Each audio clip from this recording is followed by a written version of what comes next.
this invitation back to home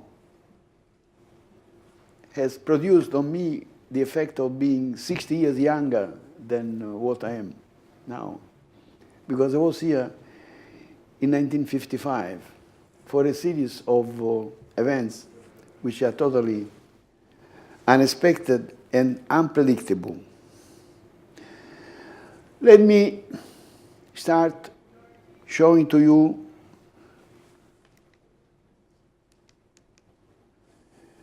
my testimony is the topic of this lecture. Thanks to Mike's bombardment, I have the idea of writing a book. So this 100 pages is just about half of the book, which I hope I will write. And of course, I cannot speak to you about the book, but about the selected points, which are of, I hope, of interest to you. The point number 4 is of, I've been discussing with my friends here. Since I will not talk about Gödel, I would like to recall you the reason why in my book there will be a chapter on Blackett and Russell, Galilei, Einstein, and Gödel. When I was young, I was fascinated by mathematics and essentially by the logic of infinite sets. So I was studying this, not because this was part of my courses in physics, but because I just liked. And so it happened that I know what Gödel has done. He has destroyed the Principia Mathematica of Russell and Whitehead, something like a few thousand pages of very interesting axiomatic stories. The idea was that the troubles in mathematics are due to the fact that in addition to the formula, you use blah blah writing. You must eliminate the blah blah and use only formulae. This was the principle, Principia Mathematica.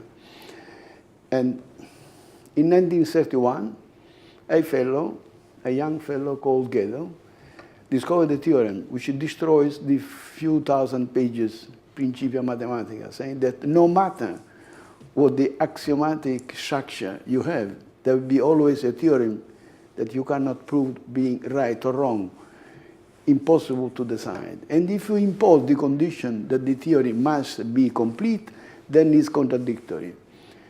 This is Gödel. Now, what is the trouble? That Gödel was a physicist, was not a mathematician, and this I didn't know. It is Professor Blackett who told me this in the moment which I will talk about later. But since I will not mention at all Gödel, I just wanted to mention this point. This is Professor Blackett, and this is a group of people. I know Professor Matthews. I was interacting with him when we studied the electromagnetic time structure of the proton, theoretically unpredicted. Then Abdus Salam, you know, the great fellow who succeeded in the unification of the electromagnetic and weak forces. And Professor Butler, the strangeness discoverer of the Blackett group. Professor Butler was the chairman of the session which I'm going to talk to you about, which allowed me to go from Africa to Imperial College. Because from Africa to Rome, I went due to a competition in the Italian National Institute of Nuclear Physics, which was just born. The amount of money was just enough to eat, sleep, and do nothing else. And it happens that from this When I was in Rome, people were considering me more or less an African because I'm coming from Sicily, so very near to Africa.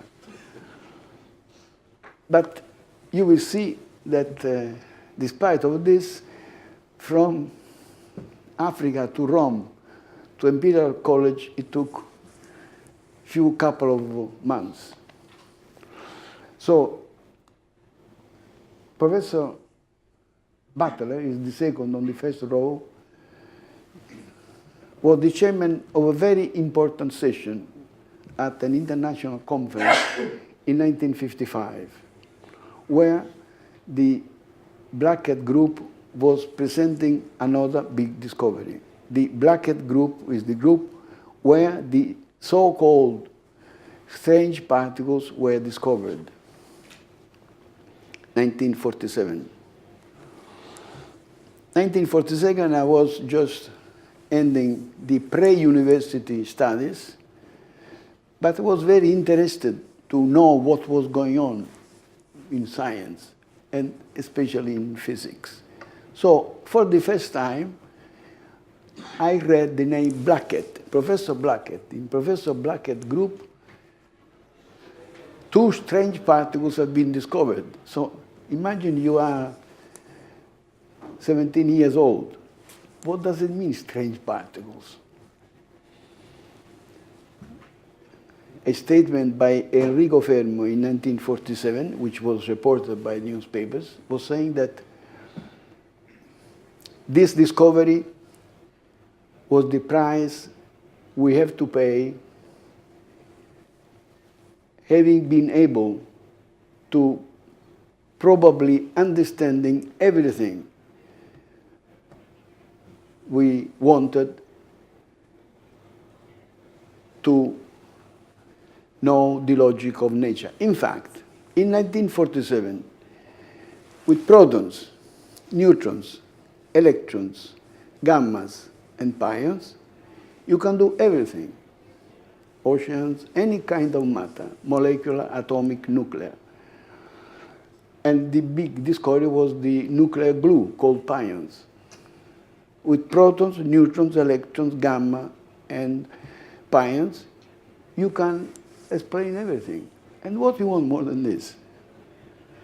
So there was a general feeling that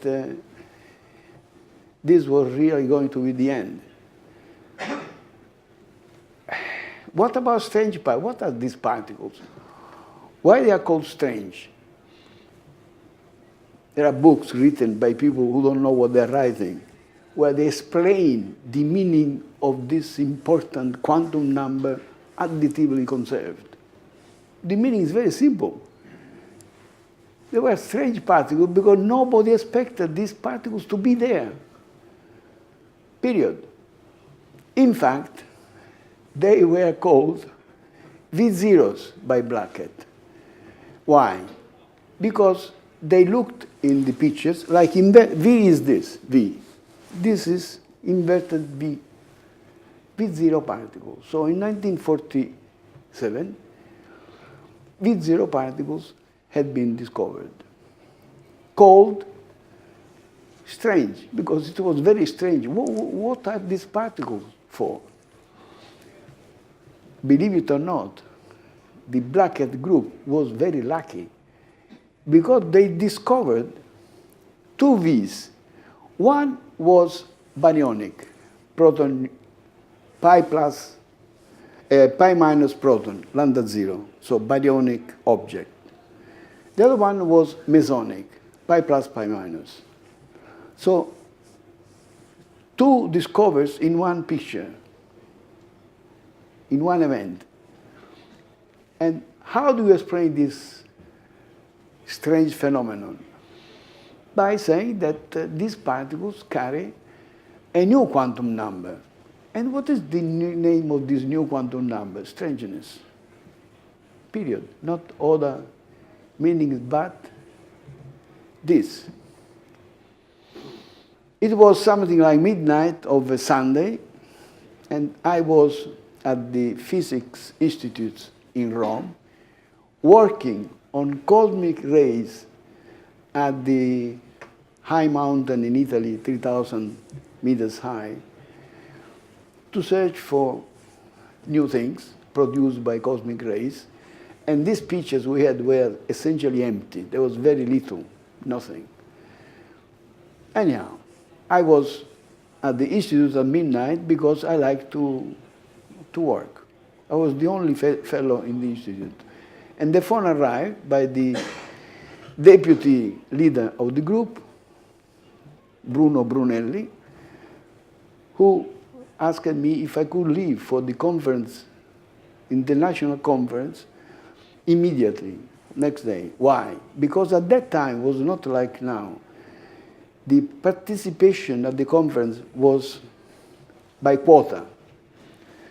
Italy had 30 people, England, France, and Germany, 30, 30, 30. If you send 29, then next year you have -1. This was the reason for last minute call, not because he had any sympathy for me. Just, please go. So I went to this big conference, and at this conference, a very important event was announced. A new discovery, believe it or not, by whom? By the Blackett group. So you can imagine, the lecture hall was not like this one. It was empty, it was full of people. Then a fellow arrived and presented the discovery, which I will tell you in a second. At the end of the presentation, a fellow, more or less of my age, unknown to me, during the discussion, chairman was Professor Butler, said, the reaction, this discovery you claim, violates the conservation of the quantum number strangeness. In other words, what you have said is simply nonsense. He didn't say this. And this fellow was Gell-Mann, which I didn't know by face. I knew by name, of course. So I knew nothing. This fellow made this remark, which is printed, we show to you in a second. So I asked to say something. In my broken English, which should be called more precisely broken Sicilian, because no one understood anything of what I was saying. You know, when people speak about coming from India or Chinese, everybody speaks broken English. It's really broken Chinese, broken Indian, and so on. But Butler, so I made a remark saying that according to recent studies, the particle produced is in 10 to the minus 23 seconds, but then goes on and goes on for 10 to the minus 10 seconds. And during this time, this particle produced with positive strangeness is a 50-50 plus minus 1. And therefore, the reaction is not theta, but theta bar. I will show you this in a second. Butler didn't understand a word of what I was saying, but he understood I was defending the discovery. So he asked me to go to the blackboard, and I went to the blackboard. And I explained, and these people understood what I was saying. And I became, in a second, the most famous physicist of the conference. Because the discovery was right, and the fellow should have said what I said. Then I met Gell-Mann, and we became friends. And I said, but why you made this remark? And he was very annoyed, because for the discovery to be valid, they needed exactly his way of introducing the quantum number strangeness in the new physics. And the heavy meson must be with strangeness plus 1 and strangeness minus 1. The trouble is that no one had ever seen heavy mesons with strangeness minus 1, only plus 1. The Blackett group, and minus 1 baryonic, no mesonic. So this was the reason why the fellow of the Blackett group could not use this argument, point number 1, and probably didn't know the great boiling, tragic inventions in order to defend this new quantum number, which many people believe was not really there. Well, after this event, I participated to a competition, which I was, of course, able to get as winning body. I became a member of the Blackett group in few weeks. So from Africa to Rome to Imperial College. And the laboratory was at Jungfraujoch. There were no cyclotron, no proton synchrotron, no SPS, no LEP, no LHC, zero. Europe was very poor, and the only particles available for high-energy physics were the cosmic rays. So we were going to Jungfraujoch. So I went to Manchester, to London, to Imperial College, and we were going back and forth from the mountain, taking pictures.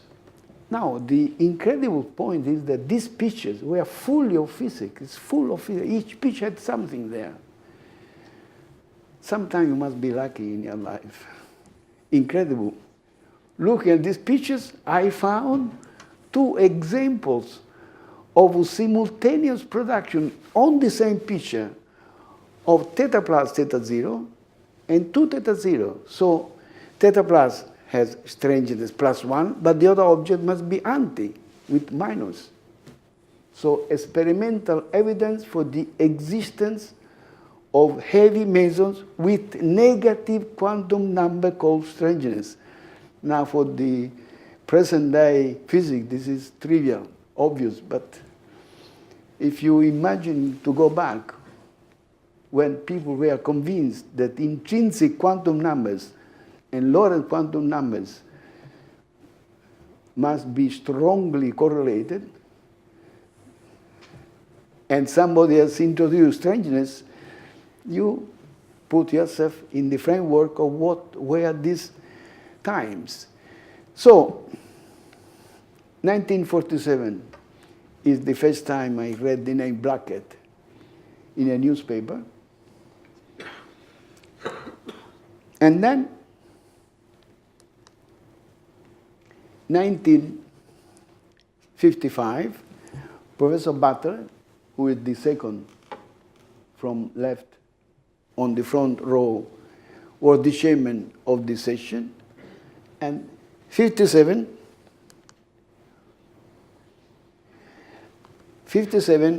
I now jump to the 57.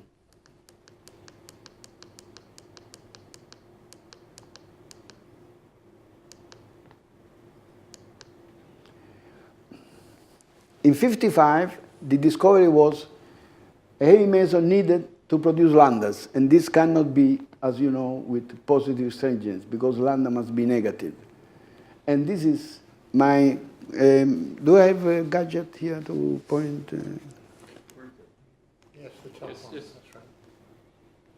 This is my contribution to the discovery. This is how I became famous at this conference, by putting this sign there.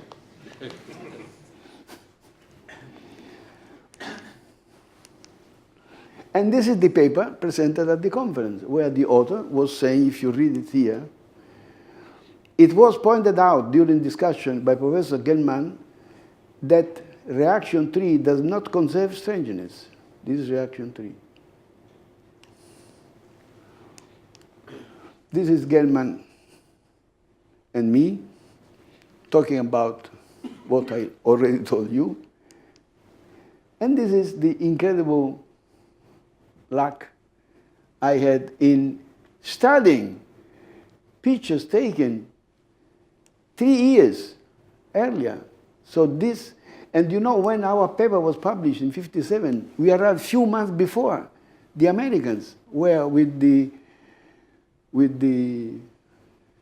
machines were producing pairs of opposite strange heavy mesons. So this is how I became the pupil of Blackett. Now, how it happens that these photos were so much full of physics?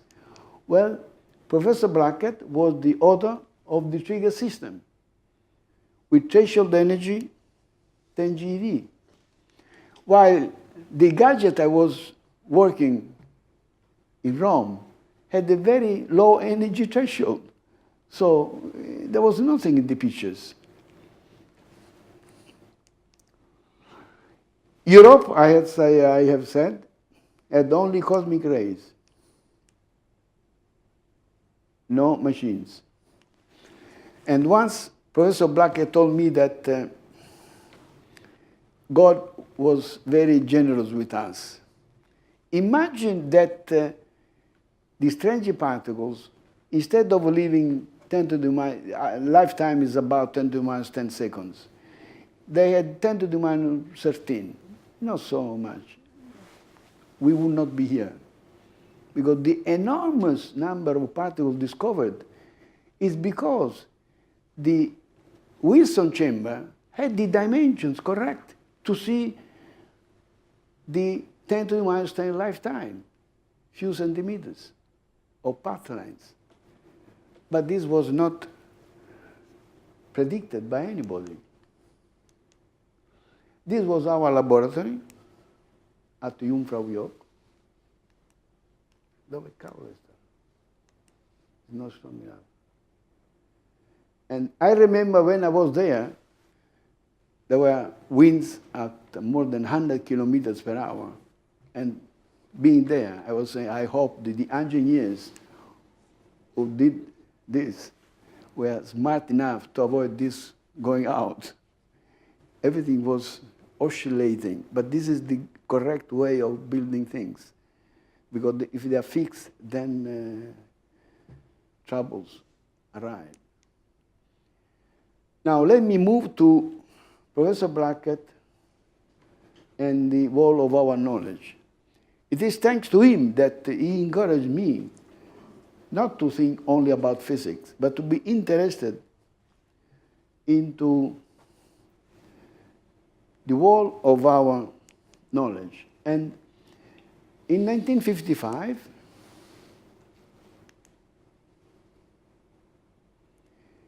on the occasion of my anniversary, 29, he gave me this picture. And this picture is a fantastic picture. This is Professor Blackett. And Professor Blackett's contribution to physics are extraordinary because it is Blackett that in 1932 discovered the simultaneous production of E plus and E minus, electrons and anti-electrons, which was called vacuum polarization effects. And this is the origin of virtual phenomena. As you know, what we do now is all virtual phenomena. Mike is working on virtual phenomena, and with his membrane structure of the relativistic quantum membrane theory, I don't use string, but membrane, he would be jobless if it was not for the existence of virtual phenomena. And this is one thing, discovery of E plus minus production in cosmic rays. And first example of strange particles, of bosonic and baryonic state in the structure which generated the famous SU3 flavor symmetry. This is Kapitsa, Piotr Kapitsa. He is the discoverer of superfluidity and is hero in science for his courage to refuse to be responsible for the nuclear fission bomb. 1,000 times, as you know, more powerful than the nuclear fission bomb called atomic. Now, here I have a story to tell you. The bomb of Hiroshima and Nagasaki were two nuclear bombs. How it happened that they are called atomic? once I will write the book of my life, I will say this. I met all members of the Manhattan Project. And Professor Wigner was in the high-level group. Fermi, Wigner, Oppenheimer, and a fellow from military sources. Of course, he knew very little about what was going on, but he was responsible for the military component. When the first bomb was, the uranium bomb was not tested, but the plutonium bomb, the one which destroyed Nagasaki, has been tested, because after all, plutonium was not existing in nature. So physicists were saying, imagine we forgot something. So this was tested, Nagasaki, not Hiroshima. Why was it called atomic? Because they had to give a name to this bomb. And this fellow of military shock said, well, but the word nuclear does not exist. In 1940, the word nuclear was not out of our language. So he said, no, we cannot call nuclear. Nobody understands what we are talking. It must be atomic. And this is how a bomb, which, as you know, is nuclear, is still now called atomic. The origin of atomic bomb. This is to let you know what means culture and what means to be in our society defending our fields. Langevin was the man who discovered the paramagnetism. He is the inventor of the twin paradox, and he gave Becquerel the correct suggestion which allowed him to discover radioactivity. Rutherford is the father of nuclear physics. His discovery is really incredible. When I try to explain it to these two people, I make this example. Atoms do not exist. More than 99% of the mass is concentrated in a volume which is 10 to the minus 15 times smaller than the atomic volume. When Professor Rutherford did this discovery, he said to Kapitsa, who was his pupil, a journalist came to ask me, Professor Rutherford, would your discovery have consequence in the field of energy? And Professor Rutherford said to Kapitsa, we are not British gentlemen, but we must behave like British gentlemen. I didn't say to this journalist, you don't know what is energy. I said, yeah, question is very interesting. This is what you generally say to people. But, it's in the but you are an idiot. But those who think that our discovery will ever have consequence in the domain of energy are like those who like to think that they can hit, come dire scaldarsi, to become hot with the light from the moon. I'm sorry for my very poor English when I don't speak physics. Moonshine. Huh? I think Rutherford said they are talking moonshine. Moonshine, right, okay, thank you. This is the answer of the father of nuclear physics to a journalist, given to me by Professor Kapitsa here.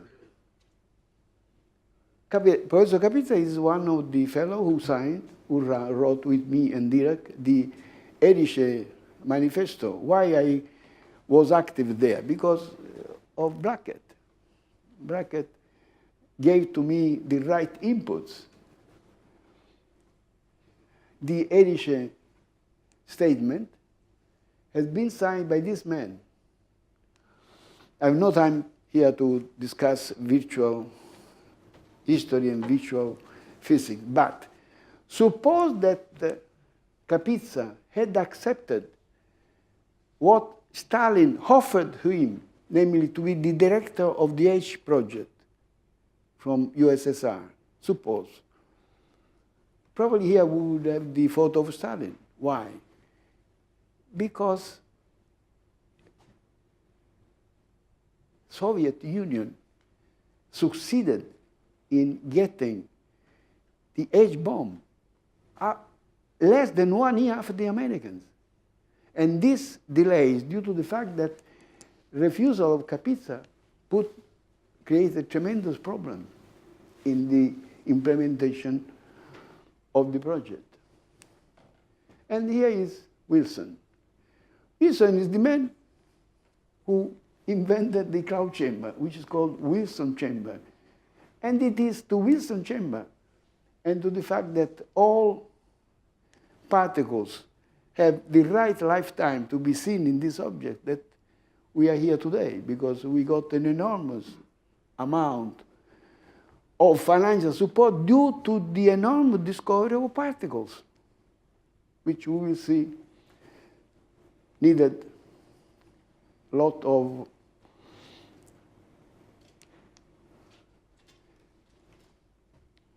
details to be understood. This I've said. Now, Professor Blackett was very interested in what is now extremely updated. Just people are talking about this. What is the highest limit of complexity? History. What is the lowest limit of complexity? Science. I've been in some committees. Professor Blackett was saying to us young fellows, don't waste your time in committees. Committees have never invented or discovered anything. So you waste your time. So only if really needed, you must accept to be in committees. Now, I've been in committees for decision-making organisms. And if you speak to present-day politicians about complex science, they listen to you. They think there is something else. So at present, we are just exactly on this point. And this is why I've followed this trend. And I have demonstrated that Blackett was right when he was considering science the lowest limit of complexity and history the highest limit of complexity. In fact, both disciplines, science and history, are characterized by the same phenomena. One is UEEC property, unexpected event with enormous consequences. And historians call these Sarajevo-type events. In Sarajevo, a man is killed, so what? There are so many people killed. But this generates the First World War, and according to their studies, even also the Second World War. What about science?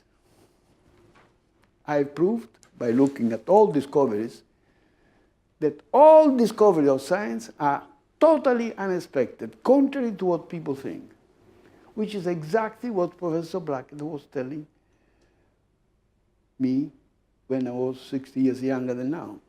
But at that time, there was not such an interest in this kind of arguments. It was just a question of intellectual pleasure. Now,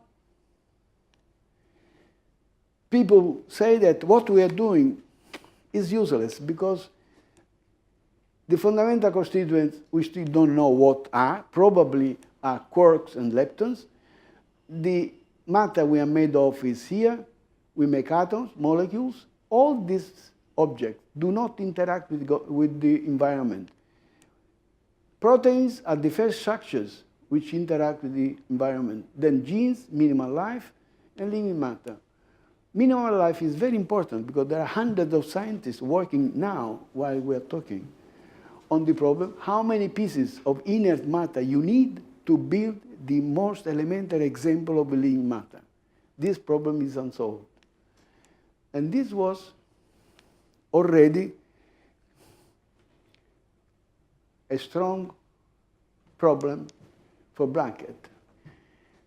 It is thanks to Lord Blackett that I had the privilege to spend an evening with Bertrand Russell and know his views on us physicists engaged at the frontiers of human knowledge in order to understand the logic of nature. Blackett invited me at his place with his friend, who said, "You physicists would sell your soul to the devil just to be allowed to implement an experiment," as I said before. And to me, "What about you, my young fellow? What do you think about it?" I was shocked by this question. Actually, the meeting at the Blackett House had the purpose of discussing relativity and the role played by Galilei. Blackett was not happy of what Russell had written in his book, The ABC of Relativity. Galilei was only cited once, despite the fact that the Galilei's principle of relativity was so well formulated that it included electromagnetic phenomena unknown to Galilei. Of course, in Galilei's time, there was no electromagnetism. But if you read the principle as Galilei has done it, you realize that what he says includes electromagnetism. He speaks about, say, suppose you are in a boat. You cannot say if it is in Livorno or is moving in an ocean. If you put wine in a glass, the wine goes exactly like when you go in a plane. The plane does not know it is traveling 1,000 kilometers per hour. And the taste is the same. Taste is electromagnetic. At a certain moment in this discussion, which was very amusing, I was there because people were telling Blackett that when I was a child, I had read all Galilei's writing. I had in Italy discussion with a specialist, but the point is that with Galilei is like with Marx. People speak about Karl Marx, but who has read Karl Marx? Very few, probably no one. People repeat what they read. With Galilei, it's the same thing. And if you read what has written Galilei, it's incredible. The way in which he explains the logic of nature, knowing he tried to measure the speed of light, for example. But since it's late, I must go. So, the political powers are not financing our projects to better understand the logic of nature. This belongs to us, and the truth will be in our hands.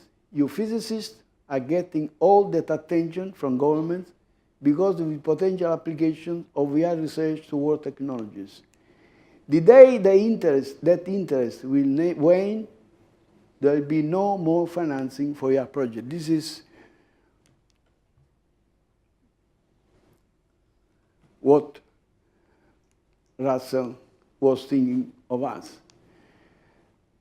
Now, what about the Blackett effect? The Blackett effect is very important for us, for me in particular, because thanks to the Blackett effect, the war in Sicily ended 2 years before 45.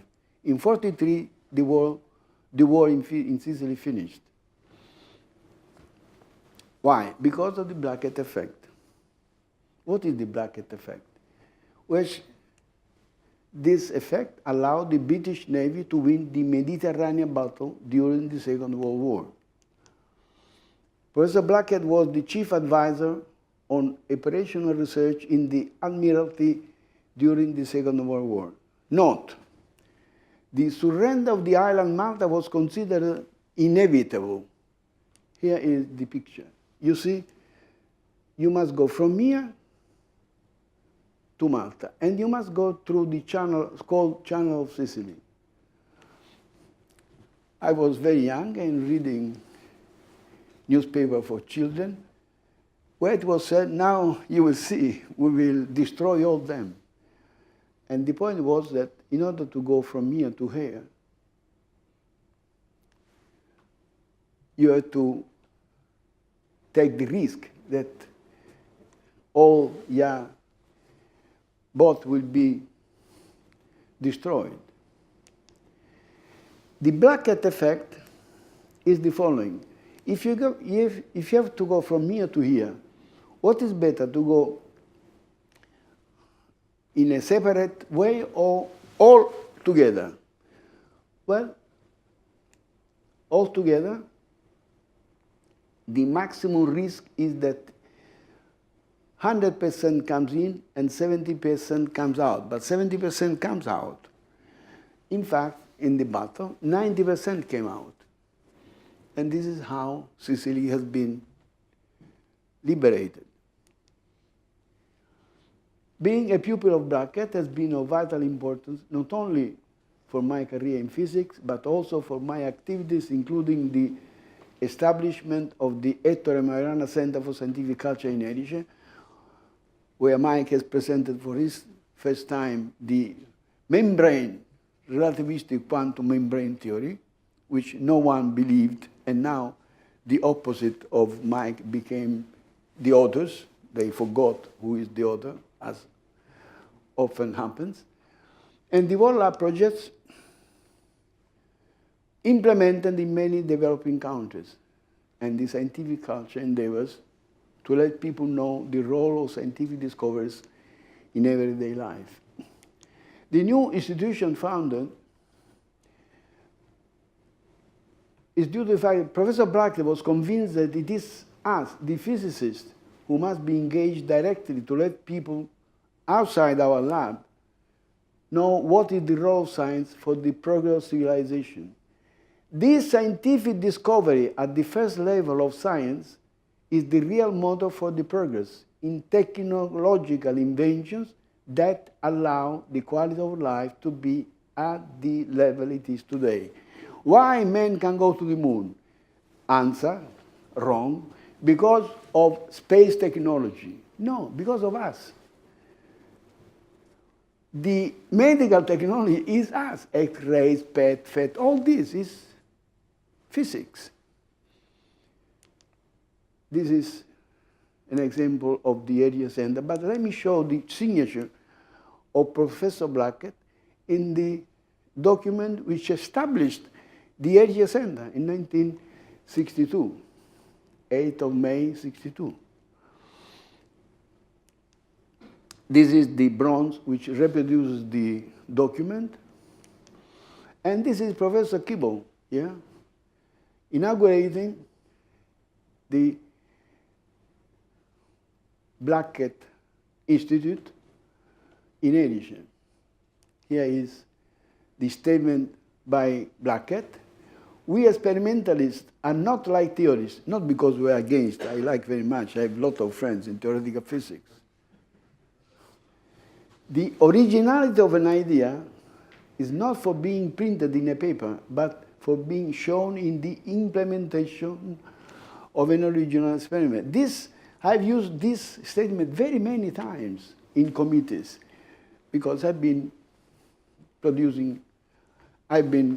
doing physics since 60 years, and you need money. You have to go to committees and win the battle. And if in a committee somebody stays up and destroys what you're saying, you're over. So this is a very important statement. Otherwise, you're lost. So, the activities of the center are, as mentioned by Mike, that we have 80 Nobel Prize before they were nominated, because after is easy. Coming from 140 nations.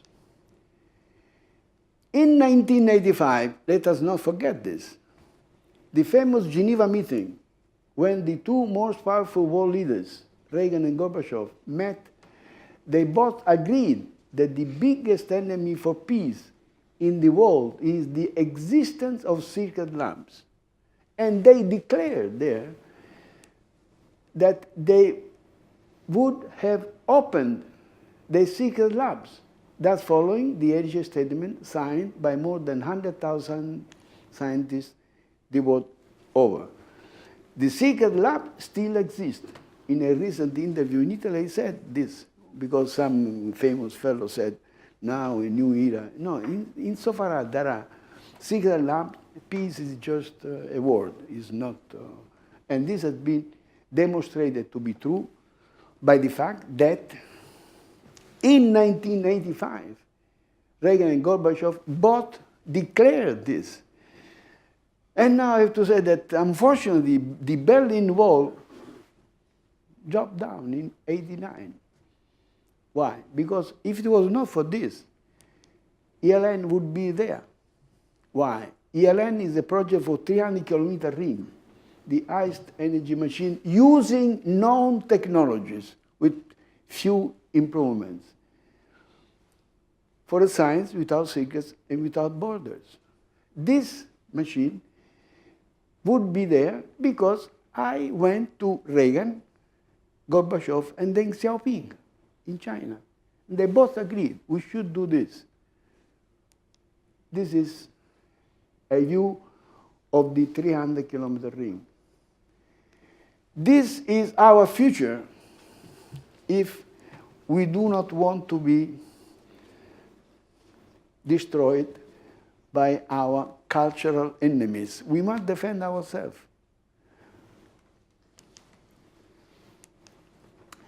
And this is the conclusion. Since '74, these are the International School of Subnuclear Physics scholarships and diplomas named after Patrick Blackett. The last one is my student. Last one is the student of Professor Mike Duff. So be with him, and you will have a very high chance of getting a scholarship. And this is the Blackett Institute here. It's the most beautiful church in Erice. Where from you see this view. And this view was seen by Professor Blackett, who was enthusiastic of this incredible coincidence, because this place is at the highest point in Erice. Thank you very much.